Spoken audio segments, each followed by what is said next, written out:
on the narrowboat. It's my dad, 72 years old. What a man, eh? Real man, you know, doing it. Look, gonna get in. Hang on, getting on. Right, here we go, here we go, here we go. So you got to do this stuff. Get Aisha, put the boat into a tree. Yeah. While Aisha is driving the boat, as you can see here, my dad is just on the computer shopping on Amazon.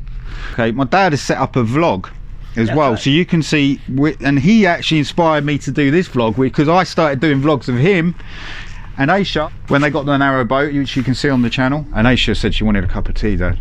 So yeah, we're going around this bend. So you were just there, were you, Dad? Yeah, just to actually come through, look through this window, and you see the bridge there. So we tied to one end of that and moored up along here. It's very beautiful just here. But on a river you have to improvise because there's often not a great towpath. It's often very overgrown, and you have to work out where you can moor up. Coming further up as we get closer to Roydon, there are some really very low bridges that we'll just be able to get through. Oh, this is amazing, and look at this, what we're coming up to. You know, incredible. I see the benefits of it, and I do think like we need to start getting more in touch with back to these kind of ways of living and more natural. So like a great shot. She's going the wrong way. She's got to go up there. Shall I get her? Tell her to go out there. Shall I tell Dad? Oh look, oh, she's going the wrong way. Oh, she's going the wrong way. No, it's all right. Now she's turning. Oh, it's all right. Oh, she's turning. Right, quickly going up. Investigate the turn. Let's go up and investigate the turn. So let's have a look and see. Nearly panicked then. Dad was like, yeah, it looked like the canal was going that way. It looked like, no, Dad was like, it's going the wrong way. Now she's turning. Wouldn't want to go right the way back because then you would ground. What we have to do is Get glasses on. It looked like the canal went the other way. That one there. See, this is the thing with these guys on the narrowboats. You see that side there? You know, you kind of really got to watch when you're steering. You see how close it. Oh. We're going into a lock. I'm going to open the paddles. The paddles are like panels beneath the water level, and then 53,000 gallons of water is going to pour out of here, and when it first comes out it's really like a raging torrent. And you have to unwind this all the time, every time. This is, you can see the little, if you come around here, you can see the little pointer moving up. Right. It's like the boat is going down. Yeah.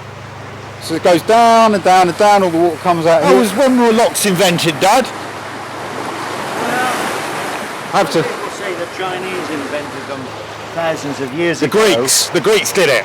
But you see this, the person who invented this system of using the gates is Leonardo da Vinci. Oh wow. He created mitered gates because he worked out the way to keep the water in is use the pressure water to push two gates together, and the pressure water will hold it. So the water doesn't come out then, you see, until you open them. Very simple. Nice. Brilliant man.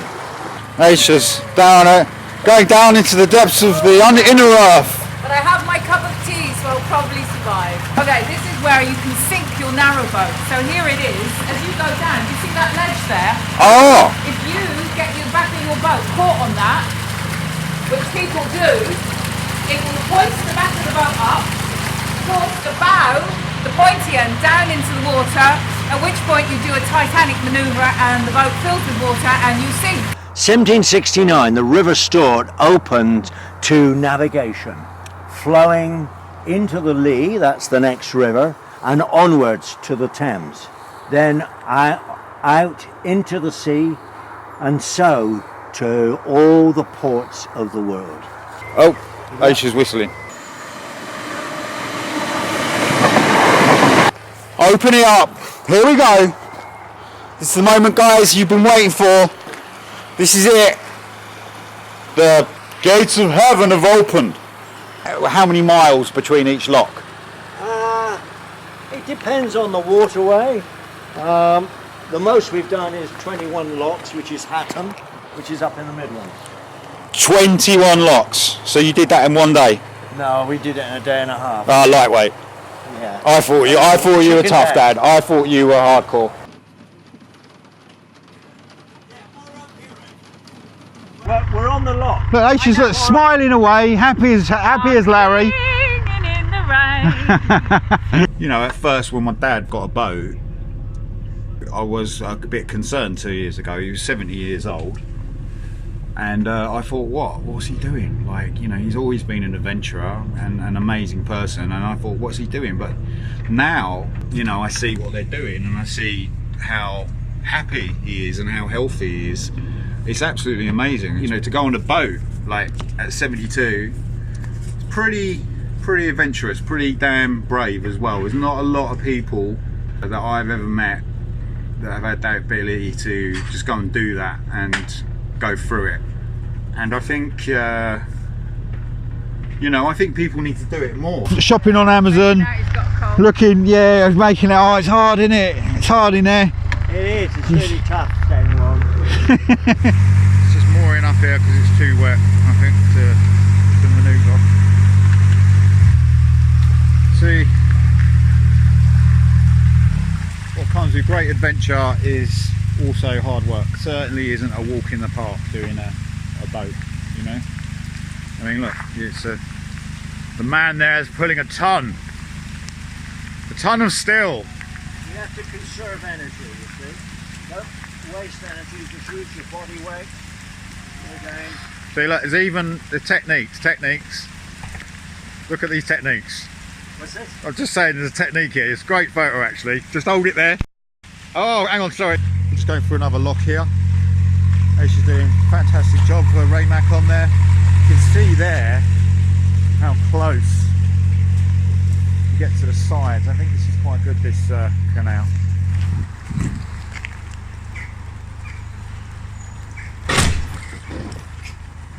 Jesus, man. You're going way too fast. And was it on the slowest thing? Oh, come on, my love. It doesn't go any slower. It was on the slowest thing. Look what you hit. I know. Day in the life of a very wet boater. But as the water starts to go down in the lock, the pressure against the water outside the lock pushes the gate shut again. I think Dad's given up with the narrowboat. He's walking. He's walking now. All right, see you later, Dad. Cheers, mate. Yeah, I'm going to open a gate, guys. Look at me. Yes, I'm a boater. Yes. Oh my God, look at this. Sheer strength. Look what I'm doing here, guys. I mean, it's amazing actually how simple this is. Oh, Dad, you're back. I missed the bus. I'll come back. So you hear the bangs on the roof. I think someone's kicking in the boat, but it's actually conkers. And lovely solar panels, look at them. You like the decorations on the back? It looks very beautiful with all the leaves on.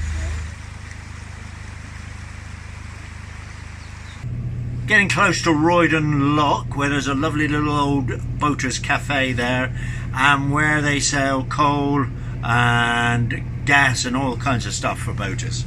And what you notice about the river now is how it's a lot wider. Now where we've come from, as you head up towards Bishop Stortford, further and further up the river gets narrowing, really narrowing to places, especially with the overhanging trees. But here this is pretty good. Look, I mean that's a pretty good stretch of water there. You can see nice and wide, no overhanging trees, no fallen trees. You know, plenty of room to move. And when you're cruising, you really want to stay in the middle where the water is deepest, and that you get the strongest pull from your propeller at that point. So you always aim for the center. Obviously, if something's come towards us, we'll move over to the right. You always go on the right if there's another boat coming. So what is the most special thing about living on Narrowboat? Do you know, just what I said really, I think being connected to the seasons, I love that. And I guess for me, I love variety. I get itchy feet if I'm in one place for too long. So I think variety, you know, being able to change and move on and see pastures new and then come back again. I like it. I think there's a part of me must have always been a bit of a gypsy. It's not for everybody in that sense. A lot of people would get kind of discombobulated by endlessly moving, but I love it. So yeah, nature, variety. Here we go, Alan's appeared to join us. We are hoping the chap at the cafe is in so we can pick up the call. Well, Arden, you don't want your boat to move, so you go around once, twice, and then on the third turn you go under, loop it over there, and that ain't gonna move.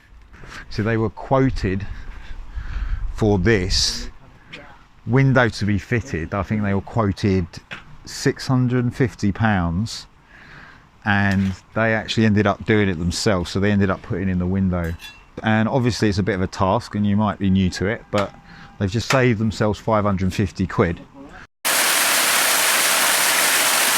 So a day on the narrowboat with my dad. It's been very great today. Normally I am filming behind the camera, but I thought today it might be interesting that I go on the camera and talk a little bit about, you know, my experience of being on here, because I know a lot of people have looked at the videos on YouTube and I'm very pleased with the results of them. And people looking at them and getting a benefit from them and understanding more, so it's great. I really like that. But yes, a life on narrowboat today is with my dad, and yeah, I will do some more of these. See, Dad's making tea there, making some coffee, so